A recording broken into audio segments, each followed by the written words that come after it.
Hello friends, welcome to first class education. दोस्तों, आज का वीडियो हमारा स्टैटिक जीके के ऊपर होने वाला है, जिसमें हम मोस्ट इंपॉर्टेंट क्वेश्चन देखने वाले हैं।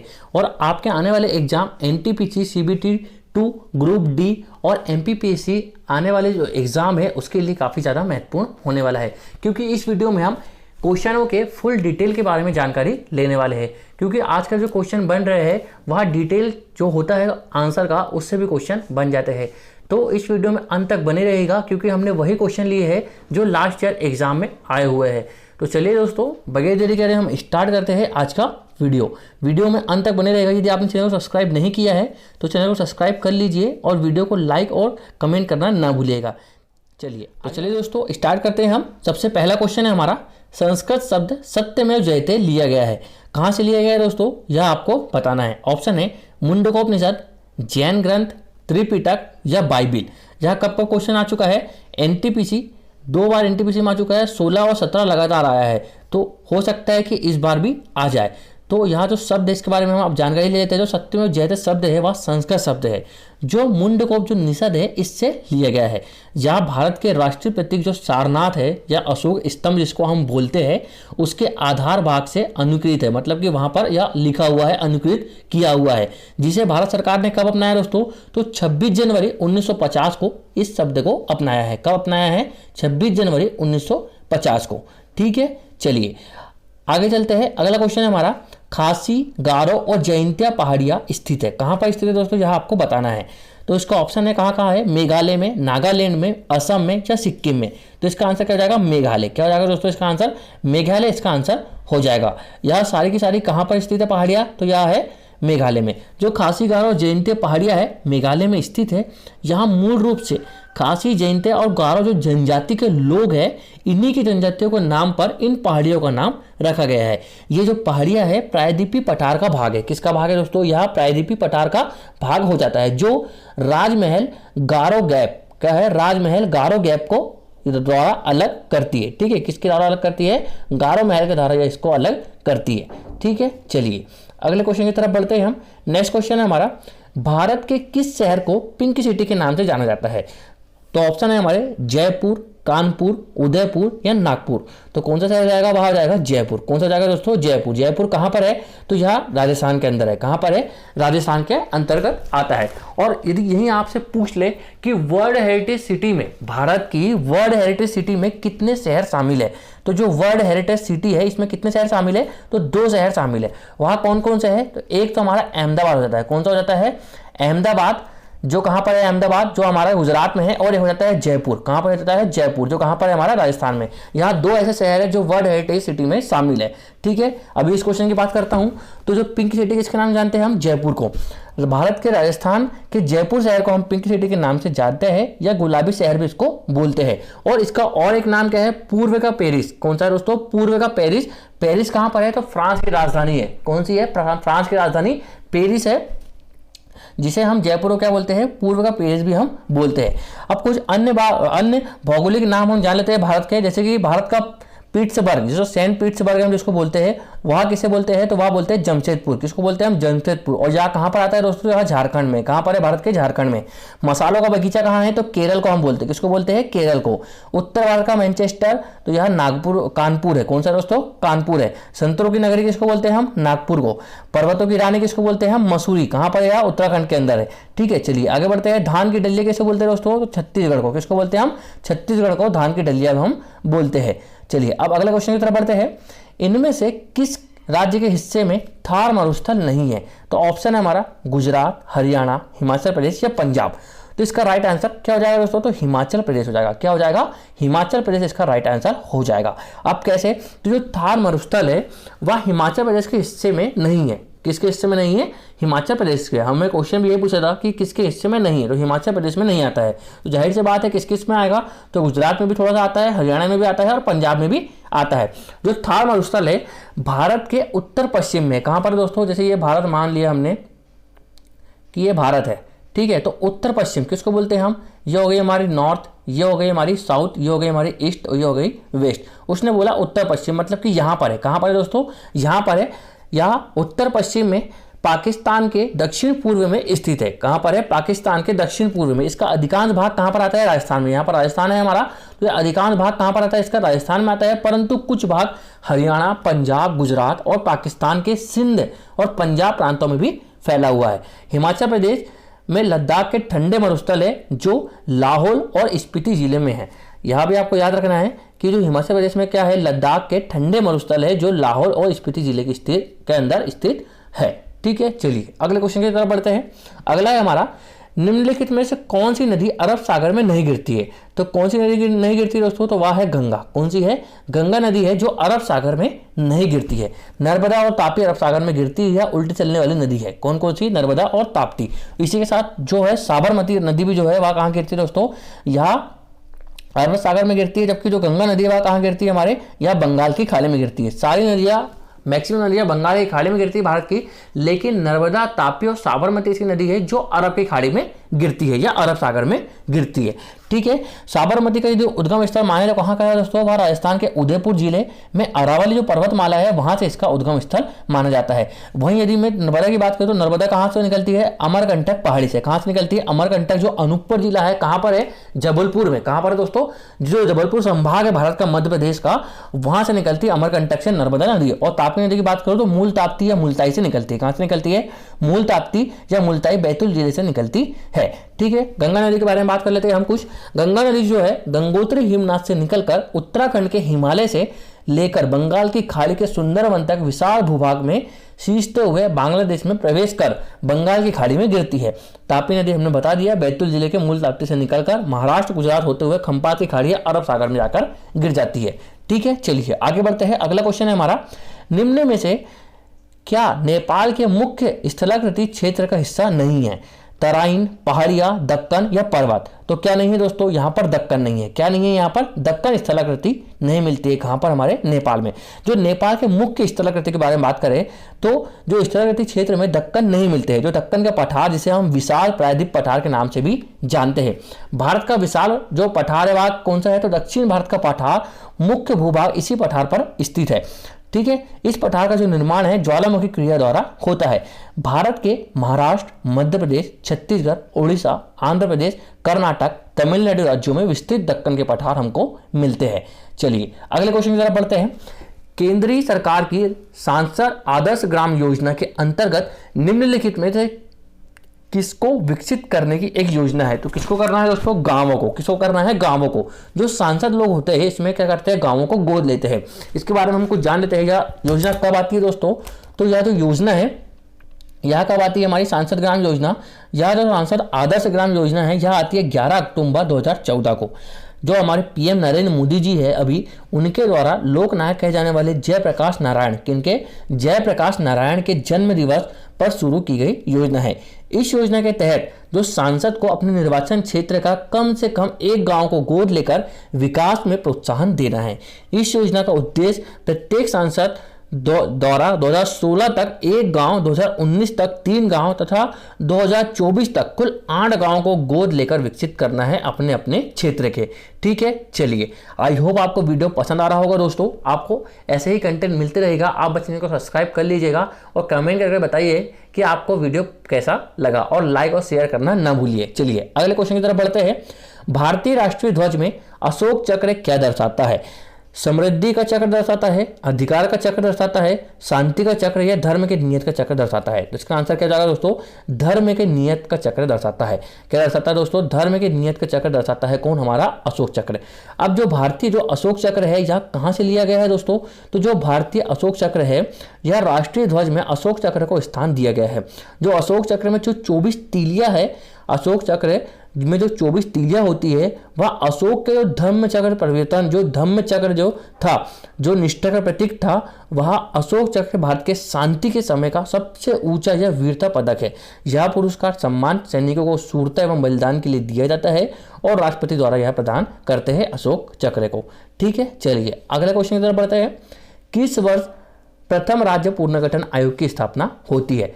किस वर्ष राज्य पुनर्गठन आयोग की स्थापना होती है? तो किस वर्ष होती है दोस्तों? यह होती है हमारे 1953 में। कब होती है? 1953 में इसकी स्थापना होती है। 22 दिसंबर 1953 को न्यायाधीश जो फजल अली थे, कौन से दोस्तों? फजल अली जो आयोग था, इनकी अध्यक्षता में राज्य पुनर्गठन आयोग की स्थापना होती है। इस आयोग के 3 सदस्य और कौन कौन से थे? तो पहले तो फजल अली थे, दूसरे हिरेननाथ कुंजरू थे और के.एम. पणिकर थे, जो 1956 में राज्य पुनर्गठन अधिनियम संसद में पास हुआ। यदि एक्ट आपसे पूछ ले, एक्ट कब का है राज्य पुनर्गठन का? तो 1956 का है। लेकिन यदि इसकी स्थापना कब होती है आपसे पूछ ले, तो कब होती है? वो 1953 के अंतर्गत होती है। ठीक है, चलिए अगले क्वेश्चन की तरफ बढ़ते हैं हम। इनमें से किसने स्वच्छ भारत अभियान के लोगों के नारे की रूपरेखा तैयार की है? तो किसने इसकी रूपरेखा तैयार की है दोस्तों? तो वहां थे हमारे अनंत एवं भाग्यश्री। कौन थे? अनंत एवं भाग्यश्री जो थे, इन्होंने स्वच्छ भारत अभियान के लोगों की जो लोगो है उसकी क्या रखी थी? नींव रखी थी या नारे की रूपरेखा तैयार की थी।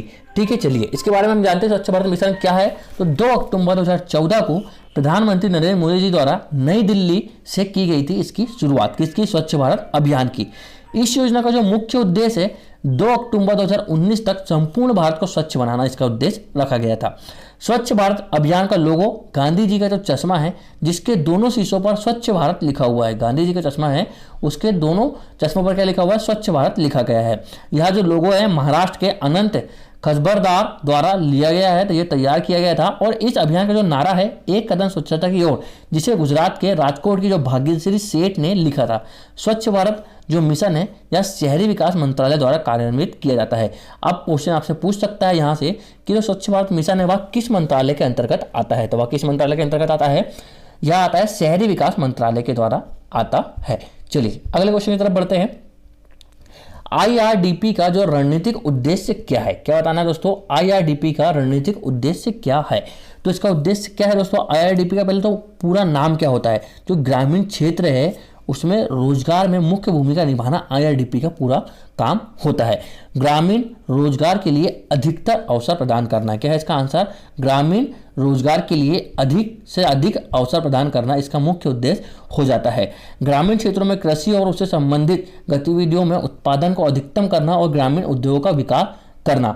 ग्रामीण क्षेत्रों में विशेष रूप से ग्रामीण समाज के जो कमजोर वर्ग होते हैं उनमें अधिकतम रोजगार के अवसर को सृजन करना, ताकि अपनी उन्नति में सक्षम बनाया जा सके, इसका मेन उद्देश्य हो जाता है। ऐसे ही मतलब कि इसका मतलब है, इसका जो मेन इसका काम है जो ग्रामीण क्षेत्रों में रोजगार उत्पन्न करना है, इसका मेन काम हो जाता है। अब IRDP की बात करें, इसकी शुरुआत कब होती है? IRDP की तो इसकी शुरुआत होती है 1978 में। कब होती है? 1978 में। जब कौन सी पंचवर्षीय योजना चल रही थी? तो जो 6वीं पंचवर्षीय योजना है इसके तहत इसकी स्थापना हुई थी। ग्रामीण विकास कार्यक्रम क्या होता है? ग्रामीण विकास कार्यक्रम इसको क्या बोलते हैं हम? एकीकृत ग्रामीण विकास, या हम इसको इंग्लिश में यदि बोले तो हम इंटीग्रेटेड रूरल डेवलपमेंट प्रोग्राम, क्या बोलते हैं हम इसको? इंटीग्रेटेड रूरल डेवलपमेंट प्रोग्राम इसको बोल सकते हैं। चलिए आगे बढ़ते हैं अगले क्वेश्चन की तरफ। अगला क्वेश्चन है हमारा एंकोर कार्डियोलॉजी पार्क। कौन सा है? एंकोर कार्डियोलॉजी पार्क कहाँ पर स्थित है? कहाँ पर स्थित है दोस्तों? यह कंबोडिया में है। कहाँ पर है? यह कंबोडिया में। कंबोडिया में यह स्थित है। यह जो पार्क है 1936 में निर्मित किया गया था। कब किया गया था? 1936 में किया गया था। और इसी के साथ भारत का पहला नेशनल पार्क, जो जिसे हम क्या बोलते हैं? हेली नेशनल पार्क के नाम से जानते हैं। यह इसका अभी नाम क्या हो गया दोस्तों? तो अभी इसका नाम हो गया है रामगंगा नेशनल पार्क। क्या हो गया इसका नाम? रामगंगा नेशनल पार्क हो गया है, जिसको हम जिम कॉर्बेट नेशनल पार्क के नाम से भी जानते थे। भारत में अब तक के 500 से अधिक अभ्यारण्य हैं, जिन्हें वन्य जीव अभ्यारण्य कहा जाता है। क्या कहा जाता है? वन्य जीव अभ्यारण्य भी हम इसको कहते हैं। भारत में कितने हैं? 500 से अधिक। ठीक है, चलिए अगले क्वेश्चन की तरफ बढ़ते हैं। नेक्स्ट क्वेश्चन है हमारा, निर्वाचन मंडल जो भारत के राष्ट्रपति का चुनाव करता है का गठन कौन करता है? तो कौन करता है इसका गठन? तो वह करते हैं सांसद और राज्य विधानसभाओं के निर्वाचित सदस्य इसका गठन करते हैं। ठीक है, जो राष्ट्रपति को कौन चुनता है? तो संसद और राज्य विधानसभाओं के निर्वाचित सदस्य। तो भारतीय संविधान के अनुच्छेद कितने हैं? 54 में। किसमें? अनुच्छेद 54 या आर्टिकल 54 में क्या कहा गया है?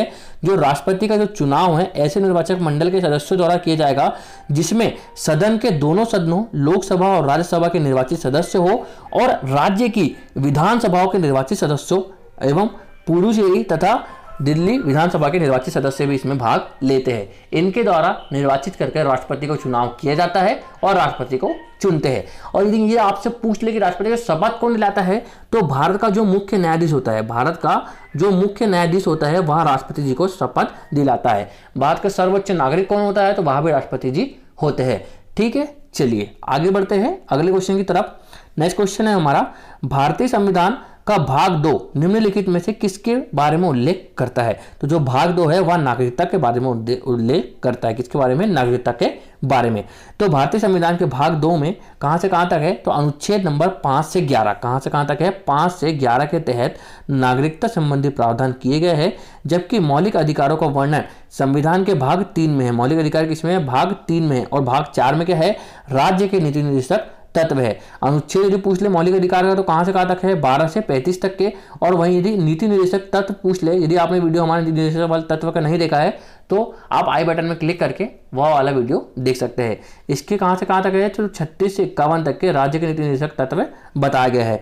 ठीक है, और भाग 1 के अंतर्गत कहां से कहां तक है, तो अनुच्छेद 1 से लेकर 4 तक के संघ और इसके क्षेत्र के बारे में वर्णन किया गया है। तो भाग 1 संघ एवं क्षेत्र, भाग 2 नागरिकता, भाग 3 मौलिक अधिकार और भाग 4 राज्य के नीति निर्देशक तत्व के बारे में बताया गया है। ठीक है, चलिए आगे बढ़ते हैं। अगला क्वेश्चन है हमारा, संविधान के अनुसार किस अनुच्छेद के तहत जीवन की सुरक्षा और व्यक्तित्व स्वाधीनता की प्रदान की गई है। तो कौन सा अनुच्छेद है, वह है 21। कौन सा है दोस्तों, 21 है।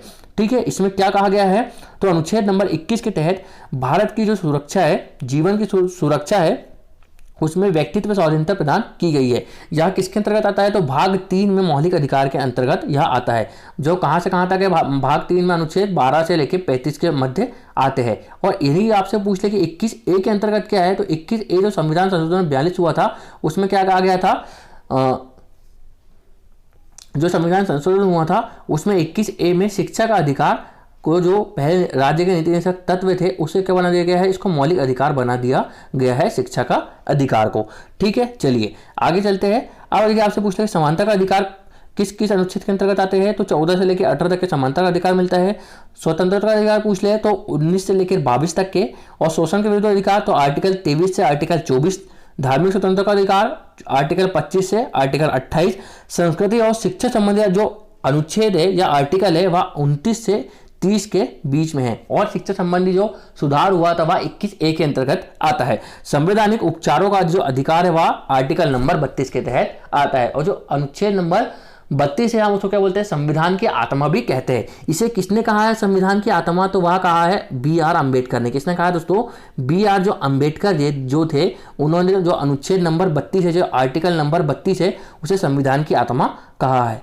ठीक है, चलिए आगे बढ़ते हैं। अगला क्वेश्चन है हमारा, भारतीय संविधान के किस अनुच्छेद के तहत राष्ट्रपति किसी राज्य के संवैधानिक प्रणाली के विफल होने की दशा में उस राज्य का शासन संभाल सकता है।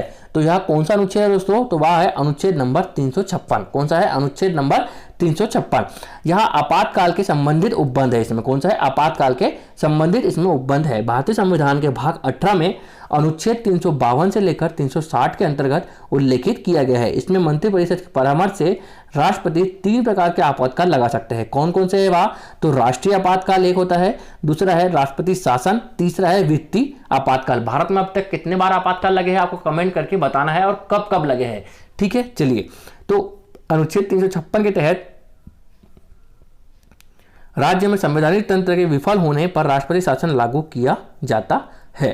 ठीक है, चलिए आगे बढ़ते हैं। अगला क्वेश्चन है, भारत के संविधान में स्वाधीनता और बंधुता की शुरुआत करने का विचार किससे प्रेरित है। यह किससे प्रेरित है, यह फ्रांस से है। किससे दोस्तों, यह फ्रांस से प्रेरित है।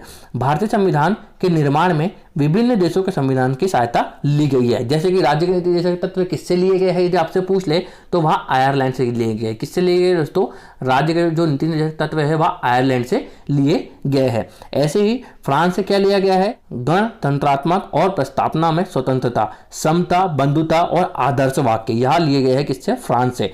यदि ब्रिटेन से पूछे तो ब्रिटेन से क्या लिए गए हैं, तो संसद जो प्रणाली है वह एकल नागरिकता और विधि प्रक्रिया निर्माण किससे ली गई है, ब्रिटेन से। और रूस से बात करूं तो मौलिक कर्तव्य का प्रावधान जो है वह रूस से लिया गया है। किससे लिया गया है, रूस से लिया गया है। ठीक है, चलिए अगला क्वेश्चन है हमारा, हम वह है जिसे हमारे विचार ने बनाया है, इसलिए आप जो सोचते हैं उस पर ध्यान दे शब्द गौण है या यह किसने कहा है, विचार रहते हैं वे दूर तक जाते हैं, ऐसा किसने कहा है, यह आपको बताना है। तो किसने कहा है, वह है स्वामी विवेकानंद जी। किसने कहा है, स्वामी विवेकानंद जी ने कहा है, जिनने भारत को शून्य दिया।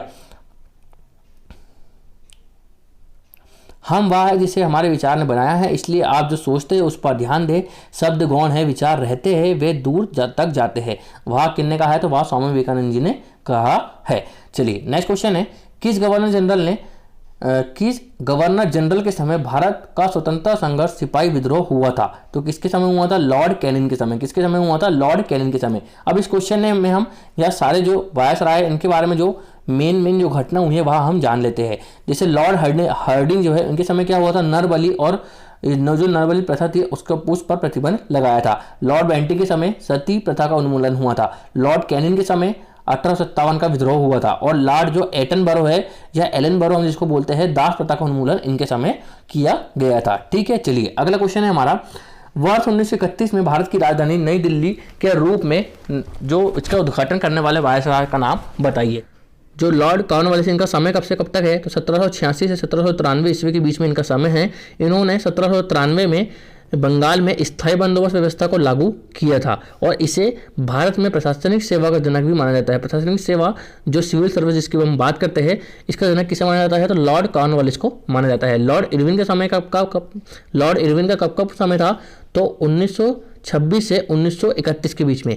इनके समय 1928 ईस्वी में साइमन कमीशन भारत आया था और इसे 13 मार्च 1931 में भारत की नई राजधानी के रूप में नई दिल्ली का उद्घाटन किया गया था। लॉर्ड वेलेजली के बारे में बात करूं तो लॉर्ड वेलेजली 1798 से 1805 ईस्वी में इनके सहायक संधि प्रणाली लागू की थी और तथा कलकत्ता में फोर्ट विलियम कॉलेज की स्थापना की गई थी। ठीक है, तो इसका आंसर क्या जाएगा दोस्तों, लॉर्ड इरविन। क्या हो जाएगा इसका आंसर, लॉर्ड इरविन इसका आंसर हो जाता है। चलिए आगे चलते हैं, अगले क्वेश्चन के बारे में बात करूं, किस वर्ष में भारत छोड़ो आंदोलन प्रारंभ किया गया था। तो कब किया गया दोस्तों, 1942 में। अब हम इसमें 2-4 महत्वपूर्ण जो आंदोलन है ज्ञानी से रिलेटेड वह हम इसमें जान लेंगे, उनके बारे में डिटेल ले लेंगे। तो भारत छोड़ो आंदोलन 9 अगस्त 1942 को भारत की संपूर्ण आज़ादी से संबंधित इतिहास में 2 पड़ाव सबसे ज़्यादा महत्वपूर्ण माने जाते हैं। सबसे पहला है 1857 ईस्वी का स्वतंत्रता जो संग्राम है वह, और द्वितीय है कि भारत छोड़ो आंदोलन 1942।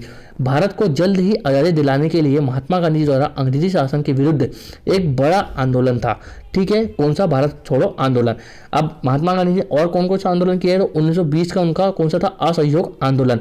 असहयोग आंदोलन का जो संचालन है स्वराज की मांग को लेकर किया गया था। इसका जो उद्देश्य था सरकार के साथ सहयोग न करने, कार्रवाई में बाधा उत्पन्न करना तथा असहयोग आंदोलन गांधी जी ने 1 अगस्त 1920 को आरंभ किया था। यह भी आपको याद रखना है।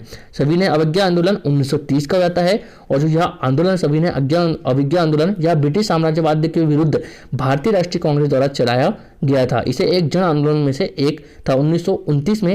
1929 तक भारत को ब्रिटेन के इरादे पर शक होने लगा था और वह औपनिवेशिक स्वराज्य प्रदान करने की अपनी घोषणा पर अमल करेगा कि नहीं। भारतीय राष्ट्रीय कांग्रेस ने लाहौर अधिवेशन 1929 में घोषणा कर दी कि उसका लक्ष्य भारत के लिए पूर्ण स्वाधीनता प्राप्त करना है और महात्मा गांधी ने अपनी इस मांग पर जोर देने के लिए 6 अप्रैल 1930 ईस्वी को सभी ने अवज्ञा आंदोलन छेड़ा था। इसकी डेट क्या है दोस्तों, 6 अप्रैल 1930। यह भी आपको याद रखना है। चलिए नेक्स्ट क्वेश्चन है हमारा,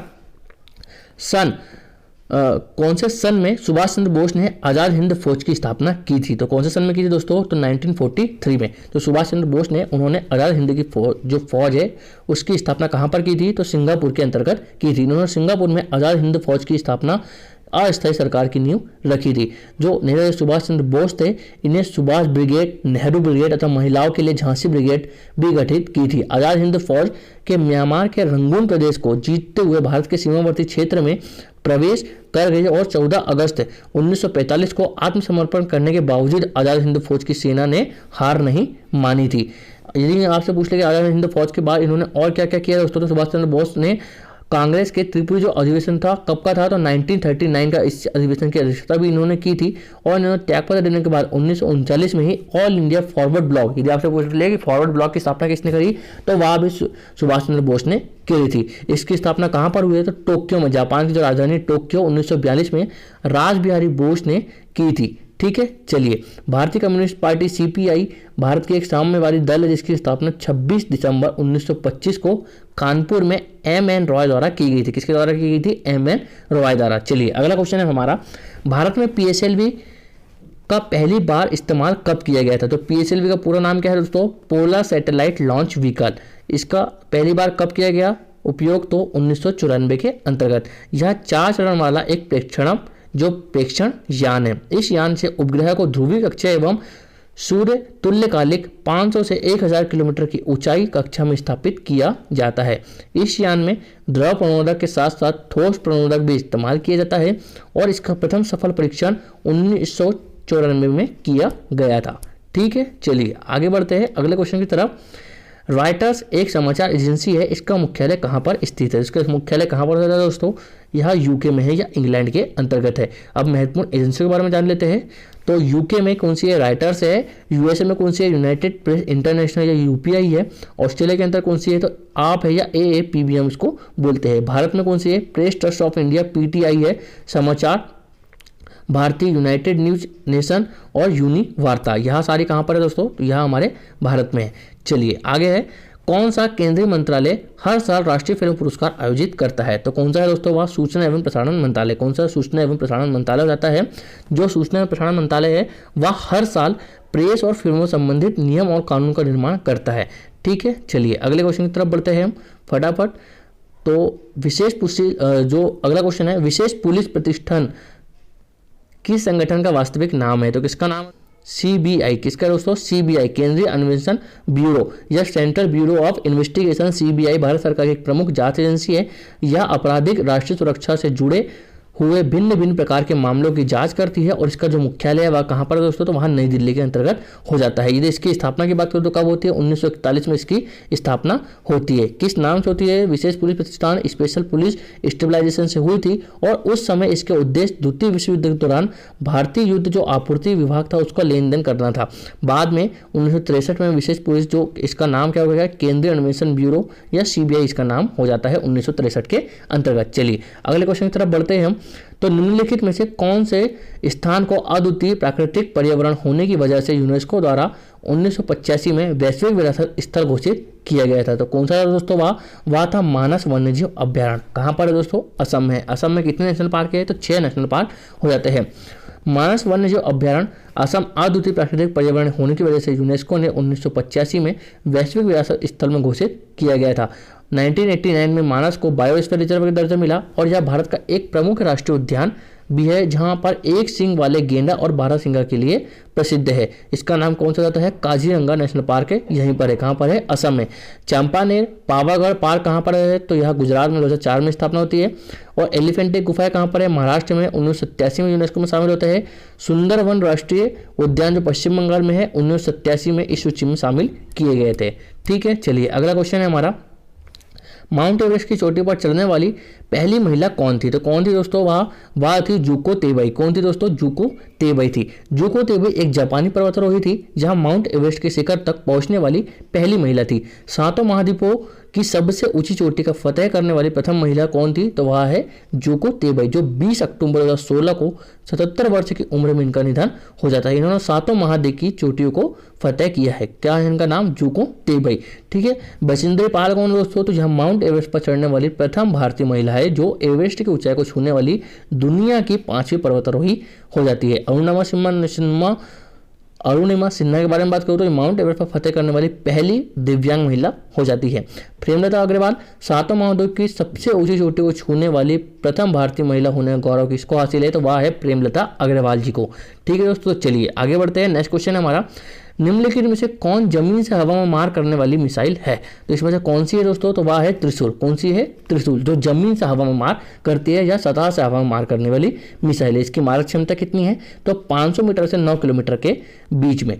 ठीक है, पृथ्वी की बात करूँ तो पृथ्वी जमीन से जमीन पर है, सतह पर मार करने वाली है। आकाश भी सतह से हवा में है, अग्नि सतह है। और नाक क्या है? या एंटी टैंक है या टैंक रोधी निर्देशित प्रक्षेपण है। सागरिका क्या है दोस्तों? यह सबमरीन बैलिस्टिक मिसाइल है। और ब्रह्मोस जो एक हाइपरसोनिक मिसाइल है जो सतह पर मार करती है। भारत की सबसे पावरफुल मिसाइल भी कौन सी है? ब्रह्मोस है, जिसका निर्माण रूस और भारत ने मिलकर की। ठीक है, तो चलिए दोस्तों, आज का वीडियो हम यहीं तक रखते हैं। आई होप आपको ये सारे क्वेश्चन समझ में आए होंगे। ऐसे ही वीडियो हम आपके लिए लेते आते रहेंगे और आपके तैयारी को एक बूस्टअप मिलते रहेगा। तो वीडियो को लाइक करिएगा, शेयर करिएगा और कमेंट करके बताइएगा कि आपको वीडियो कैसा लगा है। और चैनल को सब्सक्राइब नहीं किया है, चैनल को सब्सक्राइब कर लीजिएगा। थैंक यू सो मच दोस्तों।